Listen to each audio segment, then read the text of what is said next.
হয়াতমত আল্লাহর হাতে, এই কথা আমি বিশ্বাস করি। তারা আমাকে শরীফ উসমান হাদির মতো পরিণতি ভোগ করার কথা বলেছেন। প্রিয় উখিয়া টেকনাফবাসী এবং দেশবাসী ও সাংবাদিক ভাই বন্ধুগণ, আজকে আমি একটা চিঠি হস্তান্তর আমাকে দিয়েছে পোস্ট অফিসের মাধ্যমে। চিঠির লেখক হচ্ছে মুমিনুল আলম, আঞ্চলিক কোঅর্ডিনেটর, ব্যাটালিয়ন 71, কক্সবাজার।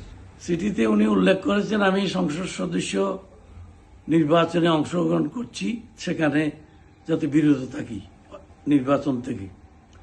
অন্যথায় তারা আমাকে শরীফ উসমান হাদির মতো পরিণতি ভোগ করার কথা বলেছেন।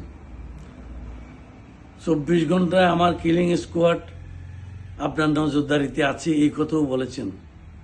আমি এটা উকিয়া থানাতে জিডি করেছি এবং এটি খবর প্রকাশ হওয়ার সাথে সাথে ঢাকা থেকে আমাদের মাননীয় চেয়ারম্যান তারেক রহমান সাহেব আমাকে টেলিফোন করে খোঁজখবর নিয়েছেন এবং আমাকে তিনি সাহস দিয়েছেন।